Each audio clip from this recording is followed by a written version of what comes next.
Hello. Hello. All right, we're underway.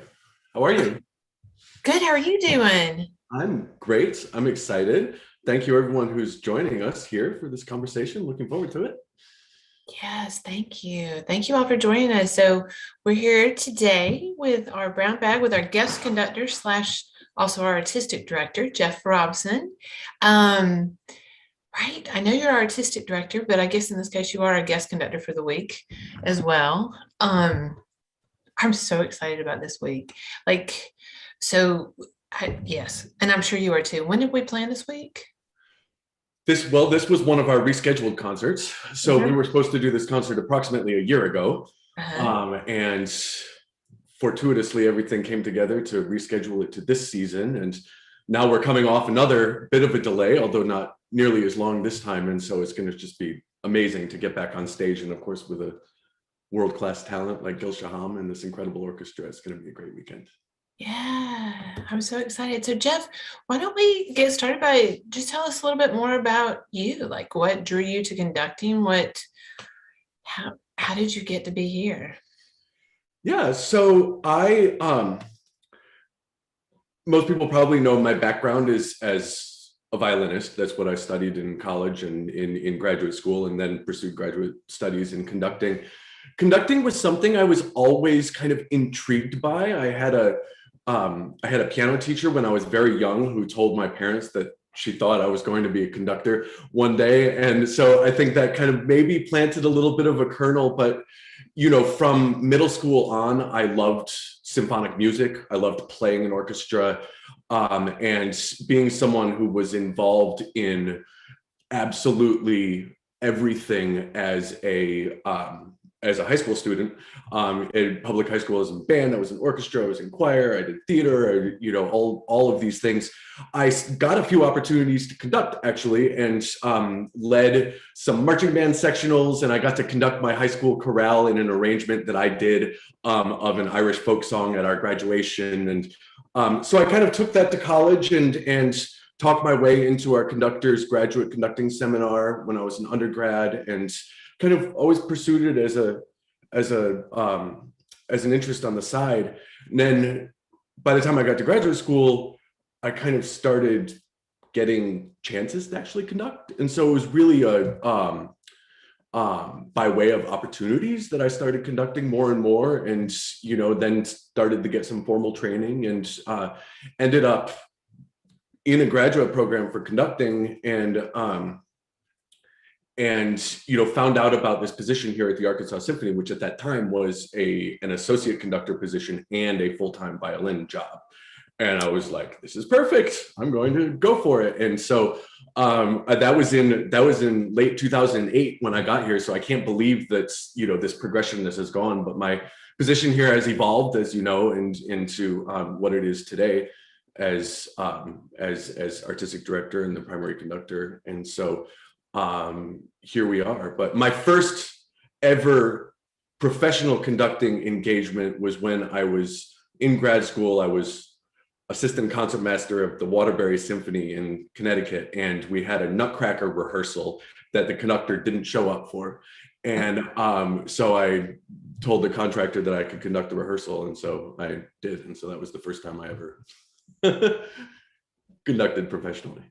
Oh, okay. I want to circle back to that later, but right now I'm sitting here and listening to you, and I'm like, so even in high school, so one of the questions I wanted to ask you is how is it that you know everyone in the state? Like I feel like every time I turn around, it's like, oh well, Jeff, I played with Jeff here, or I know Jeff for that, and you're like, oh yeah, I played a rock concert with this guy, or there's Bonnie Montgomery, and then there's parents. I'll be at Whole Foods and parents will stop me if I have my ASO mask on and say, oh, we just love Jeff Robson. Like everyone, so many people, and I want to ask you more about that. But one thing I was listening to you, I'm like, you've been doing this since forever. You just rattled off choir and theater and conducting and arranging and piano and violin. Like, um, I'm kind of thinking you probably knew everybody your whole life. You probably were that guy. So anyway, so it's really cool to me that I'm like, oh, well, you've been doing this forever. So you moved to Little Rock. How is it that you've gotten to know everybody?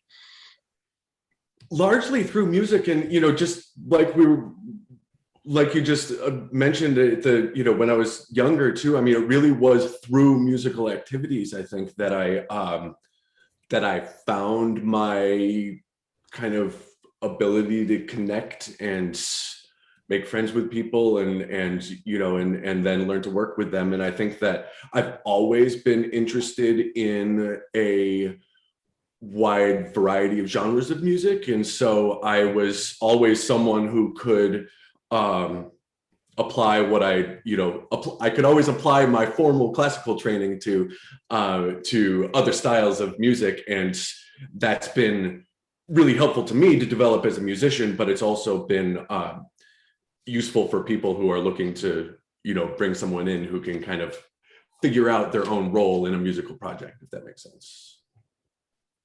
So what are some of the things that you've done? Again, there's so many, but what are some of the ones that you've done around the state that you're like, oh, that was so cool. I really enjoyed that. Have there been any highlights are there any highlights for you? I mean, there are a million, but can you think of a couple? there are so many, but areas of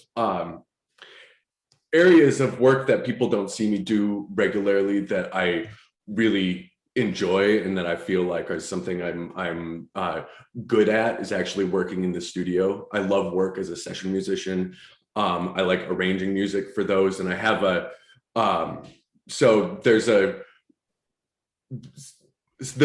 a couple studios in town who will call me to do string arrangements for someone who might be recording in their studio, and so what I bring is an ability to kind of map out a whole string kind of chart, and then I'll record like 8 or 16 tracks and create like a 1-person orchestra backing track. And I love that kind of work, and I kind of geek out on that. And so some of those have been highlights. And you mentioned Bonnie Montgomery is one of someone I met in my first couple years here who's pursued a really unique and fascinating musical path. And one of my first projects with her was on her one-act opera, Billy Blythe, which was first produced in Little Rock and has been done, in a number of places around the country since then.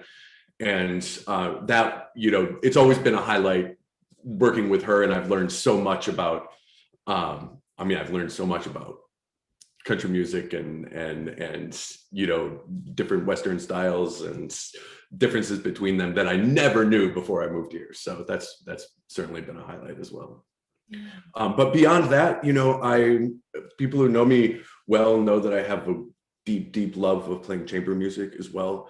And so playing with my incredible colleagues in the orchestra and around the state, one of the violin professor at U of A actually is someone who we were in the same studio in graduate school and had the same teacher at Yale at the same time. And so we've got that connection, and we get to, play it together.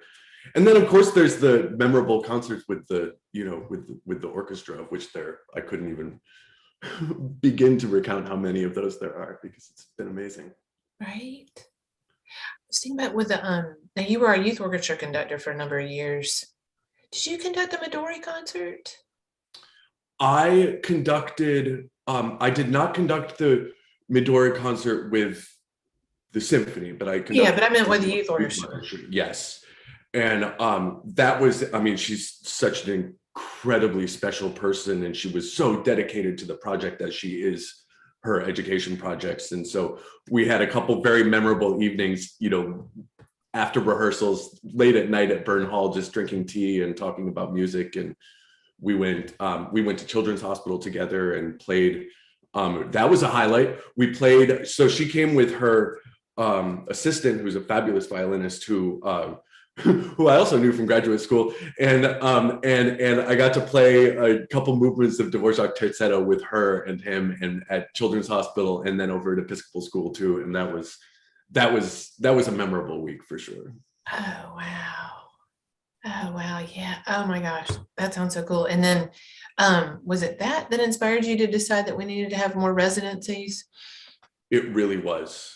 Yeah. And then, and we've had some incredible ones. And, I think the following year was when Rachel Barton Pine came and we did a big youth orchestra rock and roll crossover residency. And each year since then, we've had, fabulous guest artists who are largely up and coming, who are now, soloing with major orchestras. So it's been very special. What? And Yeah. great for the youth orchestra program. I mean, being, in the rehearsal space. I mean, not just the youth orchestra, for all of us, this weekend, I mean, being in the same space with Gil Shaham is going to be inspiring, and we're all going to grow as musicians as a result of it. So it's much the same. Yeah. So yeah, so you've been conducting here and conducting in general for quite a long time. If somebody came and watched you 10 years ago and then they're coming to the concert this weekend, how would you say that your conducting has changed or evolved over that time?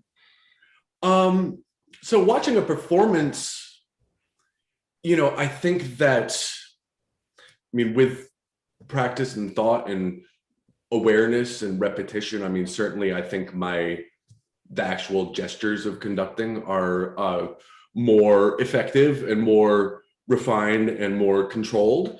I think that I've really worked to develop the communicative aspect of the gestures themselves, what that communicates to the orchestra, and then in performance, what that communicates to the audience as well. I think as conductors grow, some of the largest changes actually happen not in front of the public, but happen in rehearsal. And, one of my conducting teachers early on said that, it takes many, many, many years to learn how to truly hear an orchestra from the podium.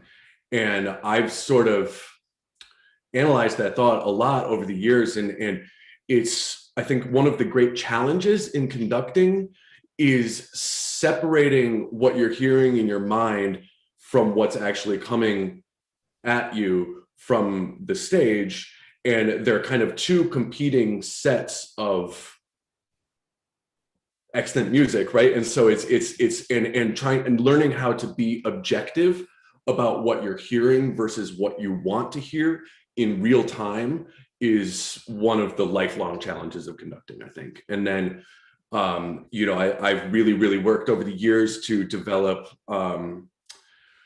some of the technical things in rehearsal too, like, just being able to confidently identify issues of balance and intonation, particularly that, it's one thing to know that something isn't quite right. It's another thing to be able to say exactly what it is that will solve it. Right. Oh, wow. I've never heard that the business of what's in your head versus what you're hearing and having to make sure that you're really present in the moment in that space. That is so cool. Yeah. Well, okay, and conducting is part of your job, but then another part of your job is programming. So figuring out what the audience will enjoy, like how to make sure that the concert experience is one that the orchestra, the audience can all get around and engage in.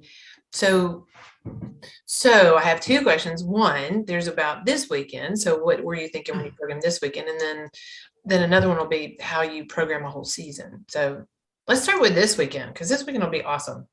This weekend will be awesome. When you program this concert. So a program can come from different starting points. It can come from a guest artist, or it can come from a particular piece or some particular event that you're trying to celebrate, or there can be all sorts of seeds from which a program can germinate, to use a gardening metaphor. So in this particular case, we were very lucky to find out that we were able to engage Gil Shaham to come play Barber Violin Concerto. And it's one of his signature pieces. The Barber Violin Concerto is one of the great American symphonic works, really, and one of the great American solo concertos. And so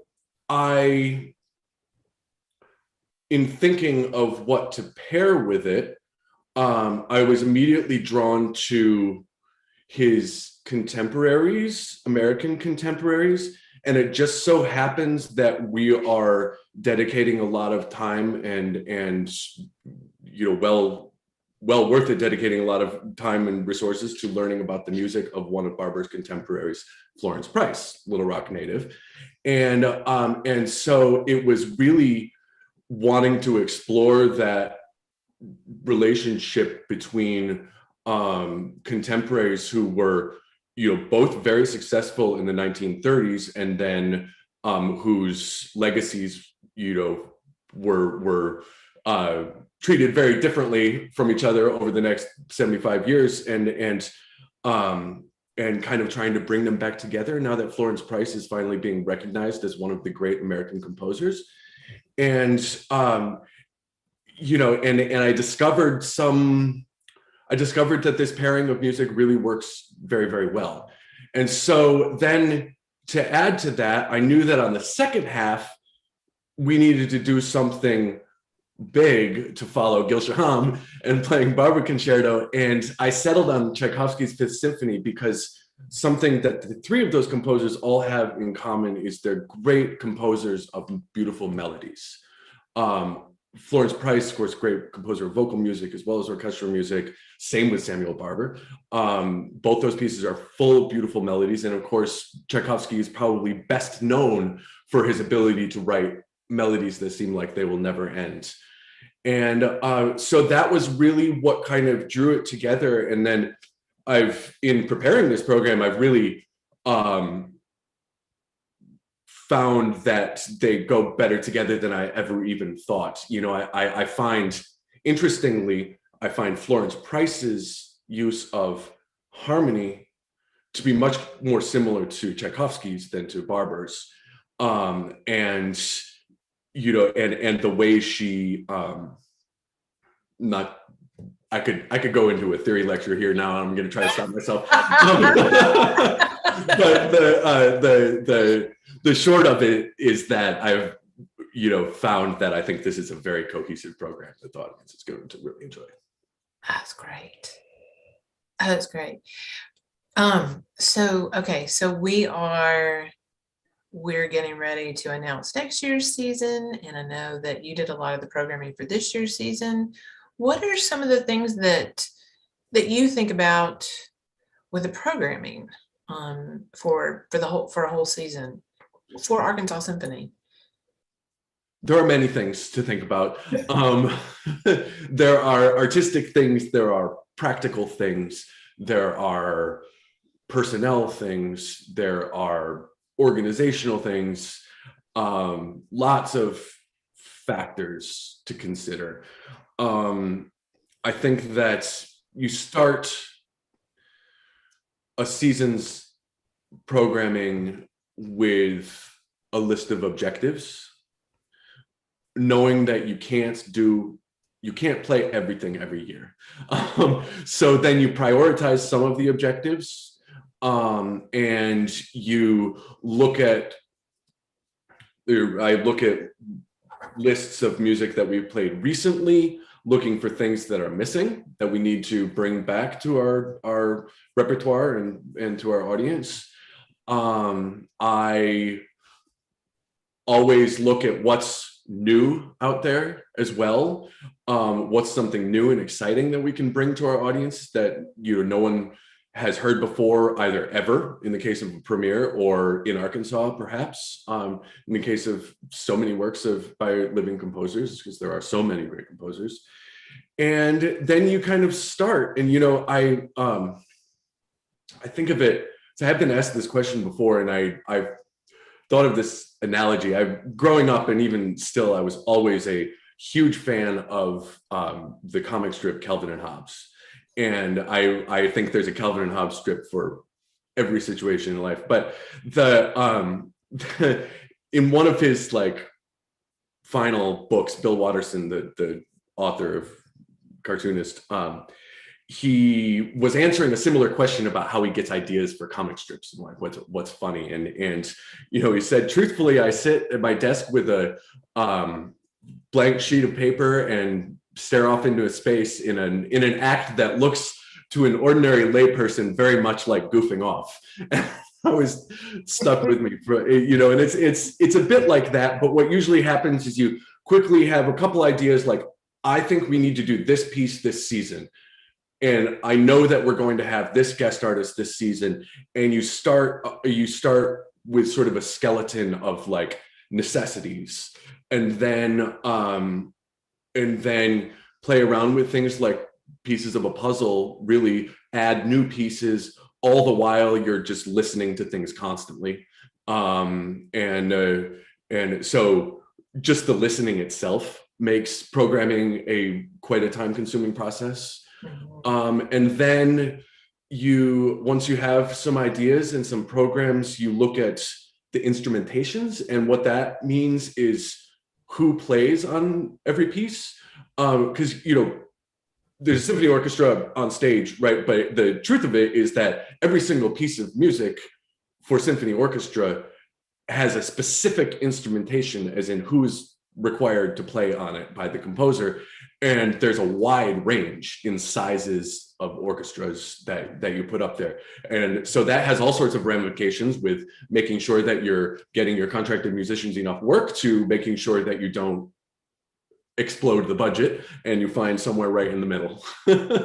And hopefully grow year over year, and come up with a set, in our case, of 6 Masterworks programs that are artistically fulfilling, artistically challenging, entertaining for the audience, where every single piece is something that you're enthusiastic about presenting to your audiences, and has a little bit of a sense of cohesion, not just within the programs, but across the season as well.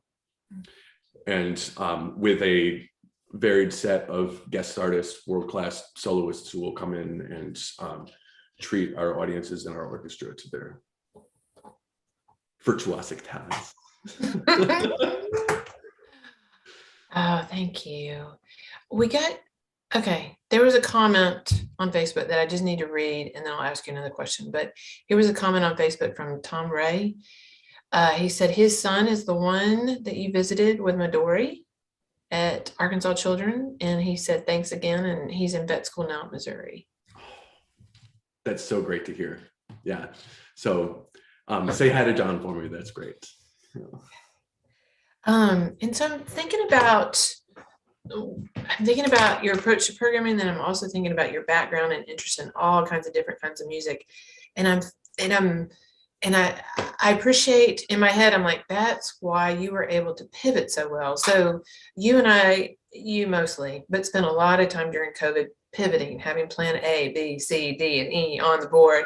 And at some point you're like, oh, come on, surely we're not actually going to do plan B. And it was like, no, erase that off the board. But like, do you think that your background in different things really helped you with that? Because we had to look at specific number of people that we could put on stage, and how was all of that? What was your approach to programming during that lovely time?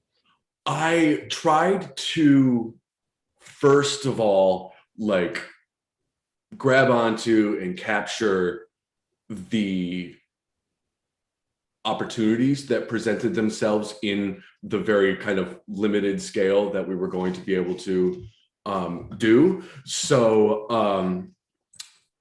for each of those settings, whether we were entirely virtual, doing only ensembles of 4 people or fewer, or doing only outdoor concerts with socially distanced chamber orchestras, to doing only, chamber orchestras spread out on stage at Robson. I tried to use it as an opportunity to explore a repertoire that normally would not be seen on the Masterworks stage, because it used orchestras that were smaller. Mm-hmm. And so, in doing that, actually, I got to know the music of some living composers who have become, not just me, this has happened across the country and across the world. Some composers have really come into national prominence and really garnered quite a following through the exploration of some of their smaller scale works during COVID. And now orchestras all over the country are playing their music, and it's fabulous. Oh, that makes a lot of sense. I love working with composers, but I always think about how they wrote a lot of stuff for college for like their buddies. So a lot of their original things that they're writing really are for chamber music because they're writing for their buddies in college and getting to hear it. Ah. And so they Absolutely. very rarely got the chance to write that much for the full orchestra. Oh, Jeff, I hadn't even thought about it that way. That makes a lot of sense. Like Anna Klein or Yeah, Jesse Montgomery, and yeah. okay. Oh, fascinating. Because you're right, we didn't necessarily play it, but that would have been that's the bulk of what a lot of living composers have is that chamber music, because it's what they were writing to start with. Oh, interesting, Jeff. Okay, we have a question. Okay, I have another question, and it is about how do you think we should approach increasing the size and the diversity of ASO audiences post-pandemic? Well, this is a Do you want to take this one? this is the $1 million question. I know, right? I mean, this is something we talk about literally every single week. Yeah. I think what we all believe, and I certainly believe, is that it is an all-in approach. You know, we want this orchestra to serve the community at every level of our functioning, whether it's education, whether it's performance, whether it's diversity of the repertoire we're performing, whether it's the diversity of people who are interested in coming to the hall to hear us, and diversity in every sense of the word as well. You know, that's the key to growing the audience, I think, is getting more different people interested in coming to the orchestra.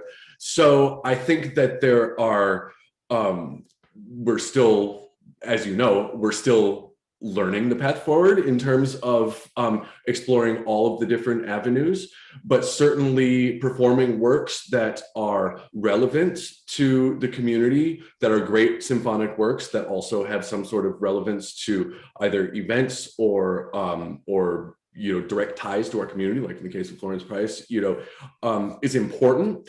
And then just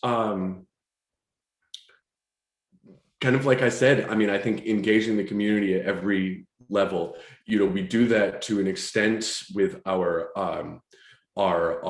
full-time musicians being in schools, where we do chamber concerts all over the state with our quartets as well. Our youth orchestra program serves dozens of communities around the state, and a lot of those students, and their families become fans of symphonic music and want to come to concerts. We're teaching students from the very youngest age too at the Sturgis Community Music School. So I think education is key. Mm-hmm. Being inclusive and just an approachable cultural setting is really important for a symphony orchestra. And I think that comes down to the amazing people that we have here. And, I think that I think that we never, should never hesitate to try something new, or to just have that conversation and see where it goes. You have a lot of conversations with people talking about ideas, and sometimes they come to fruition and sometimes they don't. But, every collaboration with a new partner, organization, or neighborhood or whatever starts with a conversation. So having those conversations, I think, is key. Thank you, Jeff. I'm going to loop us back to conducting. So as you know, the last couple of brown bags that we've had, we've been guest conductors. And so oftentimes we've asked them, what's it like to show up to an orchestra that you've never seen before? So Jeff, you've done some guest conducting. So let me ask you that question too. What's it like for you to show up to an orchestra that you've never seen before? What's that feeling like? How do you prep for it? It's always really exciting. And you want to, of course, be prepared. Know your scores is extremely important. Do you want to learn what you can about the place where you're going and the orchestra that you're going to be working with? It's certainly, in this country, it's it would be relatively rare to show up at an orchestra and not know a single person from somewhere, because it's not, of course, if you're going to, if you're on another continent, there's it is a much greater chance of that, of course. Amazingly, it remains an amazingly small world though, regardless. And so, but if you do have the opportunity to connect with, people that you know from past lives or past projects in those orchestras, that's always neat. And then you just, I think seeing an orchestra for the very first time, you tap a little bit extra into the listening side, because I always say that an orchestra plays its best and reaches its greatest artistic heights when everybody in the orchestra feels like they're playing their best. And so it's really important when you're hearing an orchestra for the first time on the podium to take in what the players are giving you, and to and to let them show you what their orchestra sounds like, and then you can actually begin your work of helping to codify the overall vision of whatever the piece is you're playing. But I'm always most excited just to hear the orchestra for the first time, hear what they sound like in their hall, in their comfort zone, and try and keep them there, and then bring what you bring to the table as well, which is everything a conductor can offer. But Mm-hmm. So as you know, this will not be your first time with the Arkansas Symphony. What's it like to conduct an orchestra that they may think they know everything about you? Like, how do you show up? How will you show up for your first rehearsal that you'll get to have whenever this ice goes away? Well, it's again, always be prepared. I mean, I like to think that I'm going to be able to bring something a little bit new every time that perhaps the orchestra hasn't seen. Even if you're doing a piece that you've done with this very same orchestra before, there are, over time, your understanding of music evolves. And so even to a piece like Tchaikovsky's Fifth Symphony, which I have conducted with this orchestra before,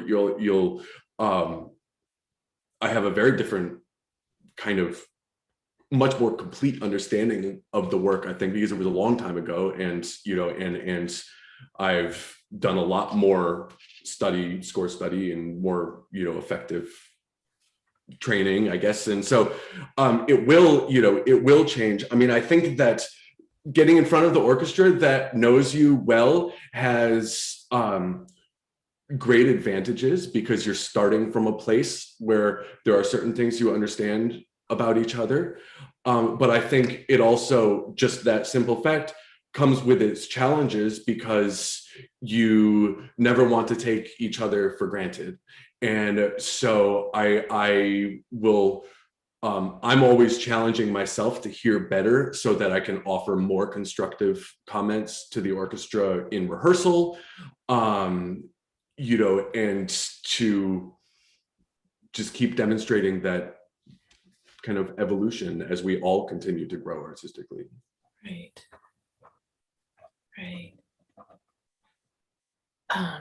Yeah.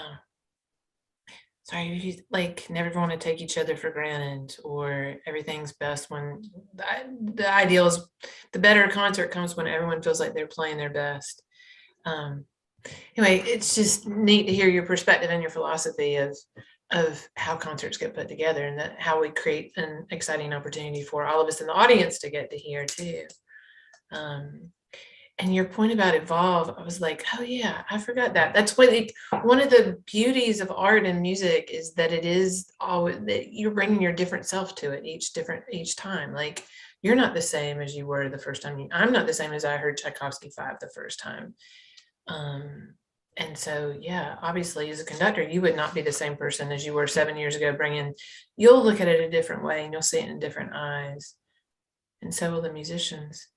Definitely, an orchestra, an orchestra performance is like a moment in time, right?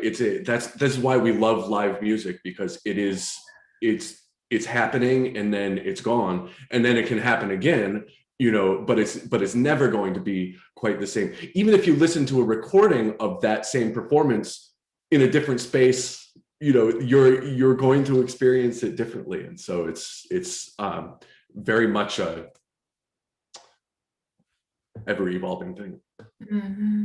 Well, now Barbara Violin Concerto. And so I'm excited that the Stella Boyle Smith Trust is underwriting Gil Shaham with us this weekend. And so very appreciative. And one of the conversations I had with Mike and Kathy before was, Gil, I still have a CD that I bought a long time ago, a Gil playing that Barbara Violin Concerto, because it's just gorgeous. And so I'm sitting here thinking, oh, this will be like the first time I've heard it in so long, and I've never gotten to hear him play it live. So I'm going to have a whole new experience than I would have in my 20s when I fell in love with that recording. And I had the same CD. Do you? Okay. For sure, yeah. And I'm like, oh, we got to get it signed. I'm like, I got to get it signed while he's here. But I'm thinking like, gosh, well, okay. And when it came to programming, the Barbara Violin Concerto in rehearsal time. All right, can you walk us through? So I've alluded to this, but as you are well aware, the orchestra already had a little different rehearsal time this schedule. Like your ideal rehearsal might have been what, Tuesday, Thursday, Friday, Saturday? That would be our most typical but rehearsal schedule. Yeah, and you're getting an atypical one. For one, we couldn't get into the hall until Wednesday because they were getting Hamilton out. So you were supposed to have your first rehearsal last night, but you didn't get it because the ice. And so now your rehearsal schedule is Thursday, Friday, Saturday. Are you having to look at things differently? Like, I know you had it all organized, like how you were going to do it on Wednesday, Thursday, Friday. Have you had to change that, or what are you thinking?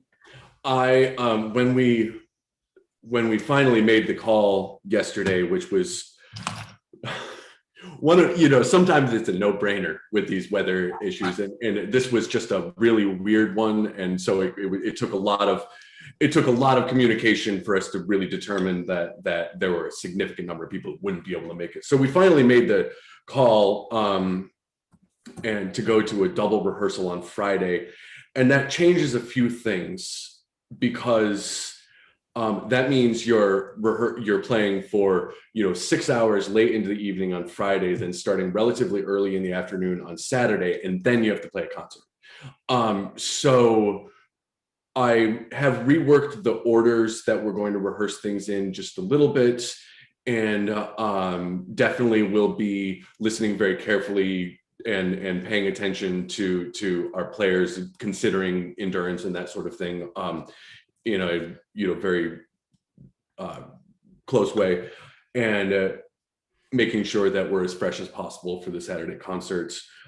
This being our first rehearsal tonight, we would originally have just spent the entire first rehearsal on Tchaikovsky, but we're not going to do that now, because I want to make sure that we get our feet wet with a couple of the other pieces so that we can sleep on them before coming back to the next rehearsal, and not just having like an hour in between. It's like, okay, this is what we need to work on, now come back in an hour and it's worked on. That's not possible, right? Yeah. So I did pass along a slightly different rehearsal order. But generally with rehearsal, I mean, it's a combination of having a really good plan and then being able to adjust that plan as needed when it actually starts unfolding in real time. And will remain the same regardless of the schedule. All right, okay. There's a question in our Q&A that I find that I think is really cool. So, and it's you said that you work on hearing better each time. So the question is, how does one practice that? How do you practice hearing better each time? Well, you can practice it. Boy, it is a great question. It is. So it's, to me, it's multifaceted. Like, I think that's one of the central aspects to what I describe as hearing the orchestra is having an accurate sense of intonation. And that is derived from an understanding of tonality and how notes relate to each other and how they fit into harmonies. And so that's something that you can kind of intellectually study and develop ideas about how the intonation of chords happens. And then it's a whole nother ball game than when you're on the podium and you have to identify them in real time, because again, it's the separation of what you're expecting versus what's actually coming. And it's experience, it's being there and doing it. It's something that the more when you're in rehearsal and as it's the more time you can spend being attuned to the issues of intonation and balance and rhythm that are the fundamentals of good orchestral playing, even if you're not directly saying anything about it at the time, you're developing the ability to hear it and diagnose it accurately, succinctly, and effectively. Mm-hmm. Okay, so I'm listening and I'm wondering, like, sometimes for me, just I don't know, watching sports or whatever, just getting different perspectives help me hear other things better. But do you think that's part of the reason why you're so into everything, like choral music and country music? And does all of that help you with the hearing and help you with the fundamentals of that? Or is that just for fun and you don't have to think about it at all? I don't know. I Like, think that I can't say I like really think of it exactly that way. I mean, you've got to imagine that everything contributes to some sort of whole. mhm.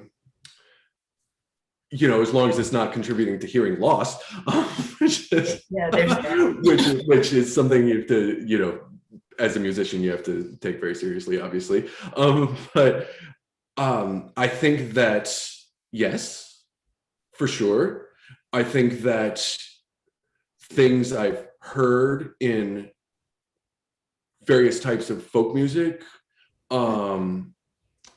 various types of vocal music have definitely in some way or another informed some of my ideas about what chords should sound like. Yeah. But it's that's pretty like in my head.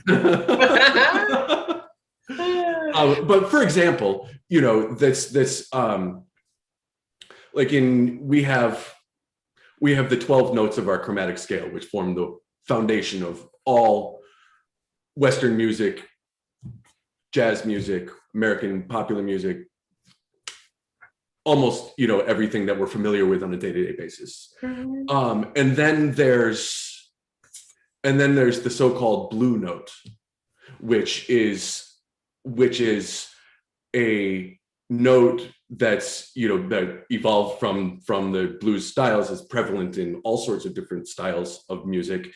It's not really possible to notate within our system, but yet it is definable orally to the ear. And so without going too far down a rabbit hole, like that is an example of how hearing music of different styles can help to develop your overall sense of listening and pitch. Okay. Okay, cool. Yeah. You and I never get to talk about these things. So. Let's see, I'm looking at the questions here. What's the best advice you give to a young music student who is interested in orchestral conducting? Seek out opportunities to do it. Go to rehearsals and watch other people do it.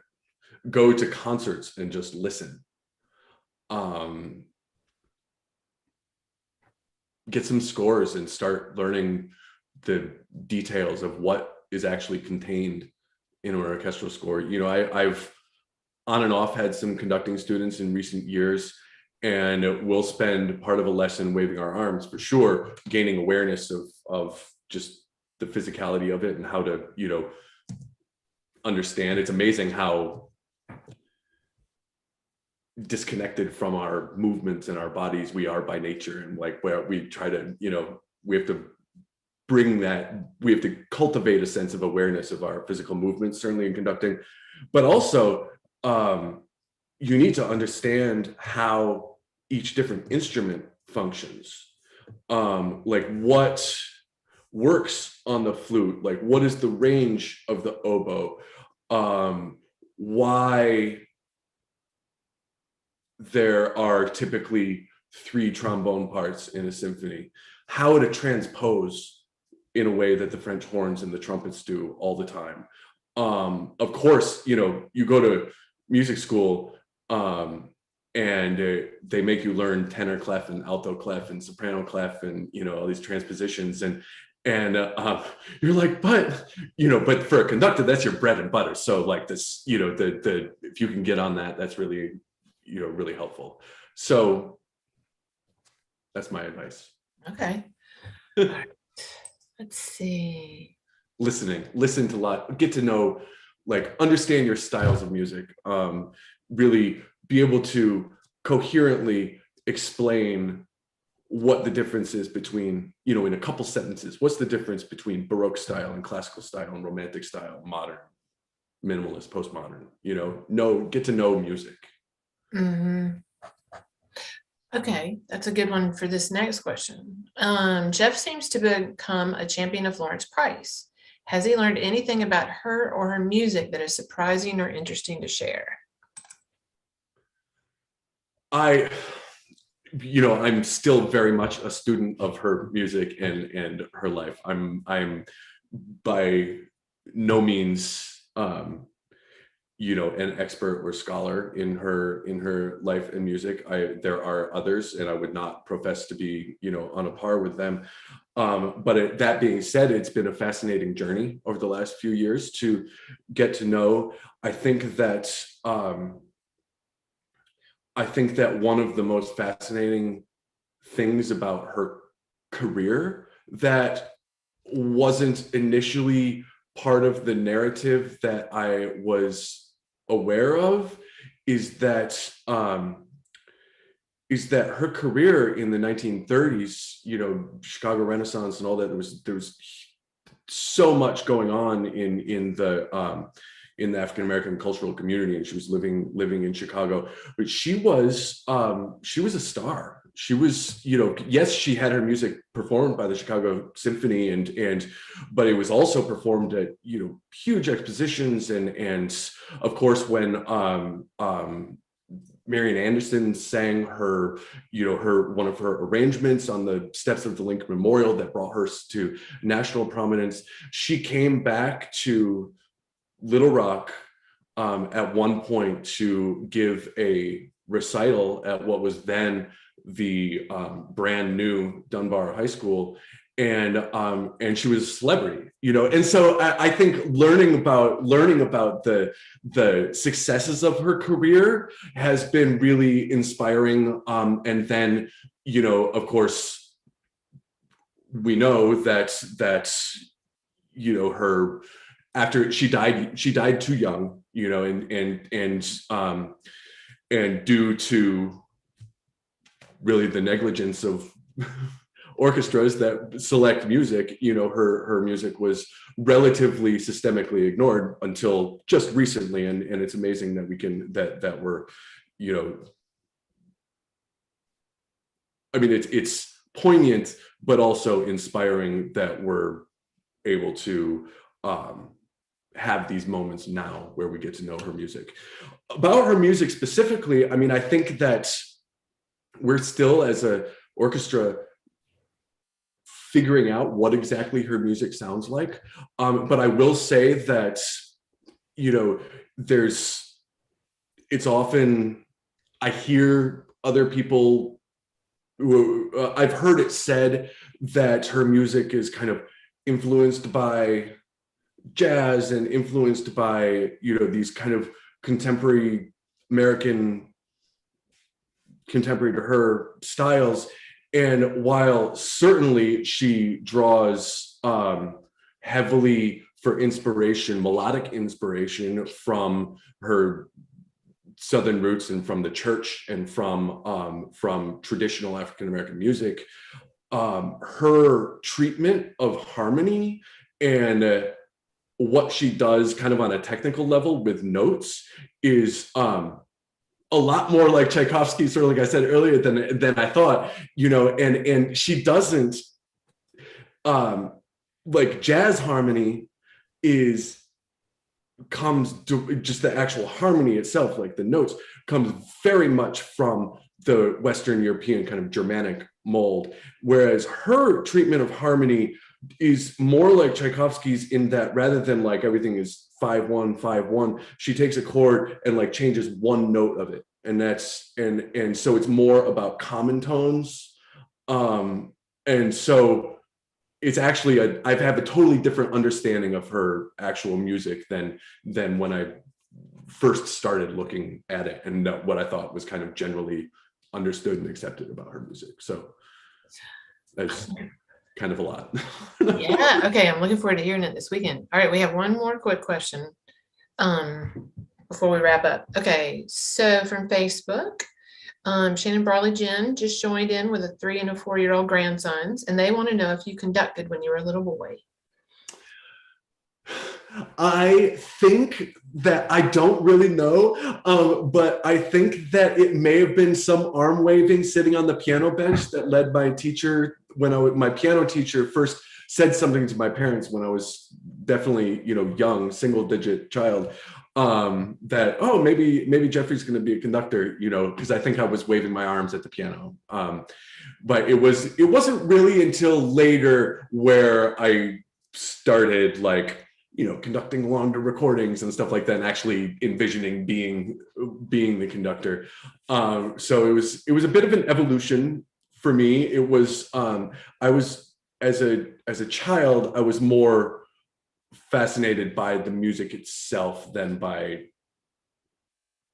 how it was made, I guess, if that. Yeah, makes sense. Like I was that kid who like played 8 different instruments and was trying to like learn and, you know, another one and just kind of in all these groups like we were talking about. And so I was conducting was to me more of just like the shoelaces, I don't know, you know, like holding it together. I didn't connect with the art of conducting, so to speak, I guess, until a little bit later. But never hurts to wave your arms to music, for sure. No, I love that. Okay, we are running out of time. We have like a few minutes left. Is there anything that you want to say about the concert this weekend? I know tickets are still available and people can find them on arkansasymphony.org, but as our leader for that concert, is there anything else that you'd like to say? Boy, this is the time to get out and come here. I mean, I'm really confident that the orchestra is going to just explode with energy. And I mean, not only is it pent up from not being able to play the last few weeks, but also we've got this literally top tier world-class solo violinist performing with us. Is going to be inspiring.